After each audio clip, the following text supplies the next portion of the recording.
Manje istyle sakho nale signature yendlela yokugqoka. Ispantsula indlela yakho yokugqoka. Yebo, ispantsula. Uyithatha phi and yini yakwenza ukuthi uhlale kuyona ungaguquki ngoba mawuqhamuka nje abantu babona nasi istyle so Freddy Gwala. Yebo. Istyle anyway ngikhule ngigqoka kanjalo vele. Yeah. Ngikhumbula ngisafunda nesikole khona lamabhuluku ekuthiwa amadopshaya edume kakhulu. Nama floshem into ekudala ikhona. Yes. Ngake ngibamba amatoho ngikwazi ukuyithengela kanjalo. Kodwa ke into yangenza ukuthi ngigxile kuyo lesikhathi ke manje sengiqala ngiba umadamara ke manje. Madamara. Yeah. Ngabona ukuthi outfit Madamara yini kwakuyigama lakho owawubizwa ngale kasi. Igama lami bebengibiza ngale kasi nje. So ngabona ukuthi ngoba ikhona ngoma ethi Madamara. Yebo iyona yaqala nje. Ezimima. Ngabona ukuthi lo mculo uhambelana into engiyigqokayo. Yeah. Ngavele ngahlala khona. Yeah.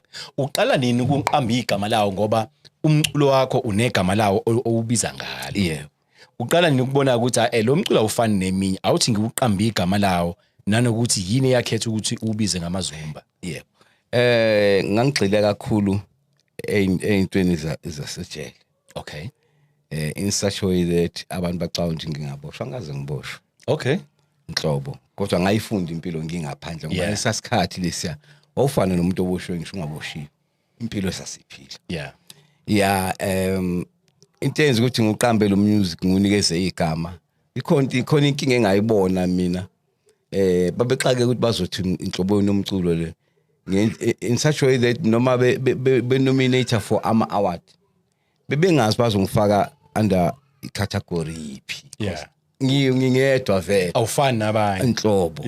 Ngase ke ngithi hayi lo mculo lo uzumba uma ungalalela kahle bazumba ngavele ngawuqamba kanjalo nje vele wahlala nje. Hey ngoba bengisathi ngizobuza impela ukuthi leli gama ulithatha phi ngoba ikhona enye ingoma ekhuluma ngeZimbabwe engenze ngizibuza ukuthi hey mhlawumbe ubaba uFred nje wazalelwa koZimbabwe. Abantu abaningi nabakhona eZimbabwe bacathi ngazalelwa khona. Yini yenza lokho? Hey eZimbabwe isupport yami lapha iyathusa. Iyathusa uma ngiye eZimbabwe ngilandwa mina ama blue light. Neyithuthu lezi imoto lezi zihamba emaceleni yami ihambe phakathi nenda kudluke yonke imoto. Yebo. Ngiphathwa njengenkosi noma ipresident ayingisho ngesizulu njengenkosi. Support kwayena ubaba lo ngasekho uMgabi. Wayulalela kakhulu. Hey madoda. So seniqala nini ke manje ukuthi nenze namanye ama-album noma akhona amanye ama-album owawenza before manje uqale udlala isolo? Akhona maningi. Khona iPure Gold yena ama-album amangaki yona? iPure Gold ama-album amaningi ngiyacabanga la ku 16 17. Yebo. Khona nje ingoma yayithandwa uRonnie Masilela wathi mayingene ngayo. Nginethuba lami mina ngithuba lami wayithanda kakhulu. Ama-album ngaqala ngelakho khona ngeza ubani ukuholayo ubani ukuholayo manje wonke lama-album ayadida ngoba onke ayevela dume nje ayikho bishona phansi ebengafani namanje. Yebo so maningi kakhulu. Benibhala nonke ingoma noma bekuwena obuyingqalabutho elibhala? Bekuyimina kakhulu ngoba yimina ngangihlala ngise studio vele. Okay. Ngibabiza abafethu usebenza uculo okay wena ucula kanje kodwa nabo mebesa nezingoma siyasifaka. Yes. Bangitshela okay nginengoma ukuthi angangilalele mangifika e-studio ngifike ngiyenze. Wake wacabanga mhlawumbe ukuthi ube naso esakhe istudio ngalezi yayinkathi noma kwakunzima ngenxa yezepolitiki? Kwakunzima ngeso sikhathi uma umuntu omnyama abelungu babefuna ukugodla yonke into. Yebo babefuna ukugodla nje kakhulu. Uyazi nakhona mawuzosign i-contract bakutshela bazokunikeza how many percent aba negotiate. Kodwa ngenxa ukuthi ngoba lento isegazini siyayifuna besivuma kahle bekungeyona imali into besemqondweni yethu ukuthi sikhiphe lento esinayo ibona izwe ibone umhlaba wonke. Nama music video mhla uqala nje kuyoshuta music video na shootha yipi?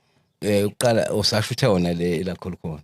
Oh, okay. Yasaqala nje ushuthi ivideo ngoba Yeah. yebo Naqopha ke ingoma zaningi. Kuthe kuhamba kwashintsha. yebo Wangena manje ekutheni wenza isolo. ngenza isolo yebo Yini yakwenza ukuthi wenza isolo mhlawumbe wawusukhathele ubona ukuthi hayi ngathi ngithwele abanye abantu angisaveli kahle. hayi no isolo ngangiveze nginaso lesitayile lesi ngoba njoba ngisebeseNatal kwakunakhona kunemishado ngibona awasibeyavila lapho ubucule emshado Yeah. into le engayenza yini ngizobaqophela ingoma zomshado Bashaya isingalongo. yebo Yeah. ngoba ngemva kwe-Pure Gold ngo-1990 ngayenza ilokhuzana platform 1 Yeah. first album isencane lengane Yes. yebo kwathi ngo-1992 Akekho okungayazanga leyo. hayi yabulala lo mina ngamangala ngiyiphesheya hey iphezulu ebalcony lapha ehotel hey ngiyayizwa le ngoma iyadlala man mangithi imoto ivuliwe abelungu bodwa hawu le ngoma mashe hey ngamangala yazi Cabanga ke nje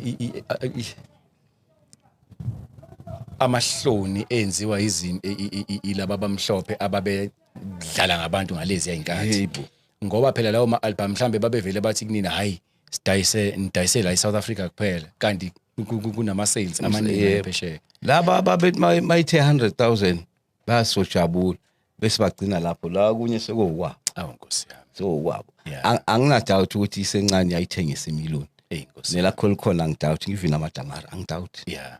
angidoubt kodwa ke Waqala ke manje waqopha ke sewuqopha ama solo projects akho. yes Uqala nini uyaphesheya? ukuyaphesheya saqala ne-Pure Gold siye-German saso representa i-South Africa Okay. kwakuyimicimbi wama-culture ahlukahlukene kwakhethwa thina ngapha beku-1989 siye-German ukuqala sihamba ne-Pure Gold kwaqala lapho-ke kwabeka kuzange kusahlehlele emuva Yeah. kwayilokho nje kuzokuyimanje Waya kangaki nje mhlambe phesheya?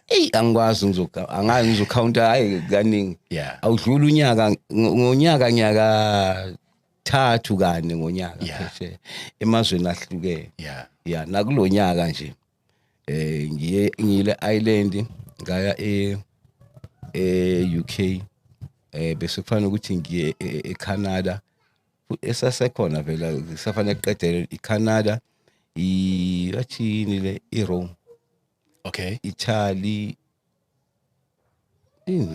iTexas Yeah. kusalungiswa ke Bayawuzwa kodwa lo mculo wakho ukuthi uthini noma bachazwa nje istyle somculo. bachaza ababuzi nakubuza ukuthi uthini siyasha nje Yeah. siyasha nje bawuthanda ngiyabona bathanda netouch Yes.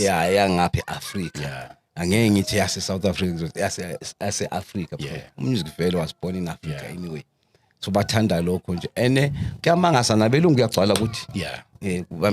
kuyaxuba nje kugcwale ukuthi Ngoba naniphila ngalesi yasikhathi sezepolitiki so apartheid. Yaba nomthelelo omngakanani apartheid ekutheni uqhubekele phambili noma unqundeke amandla.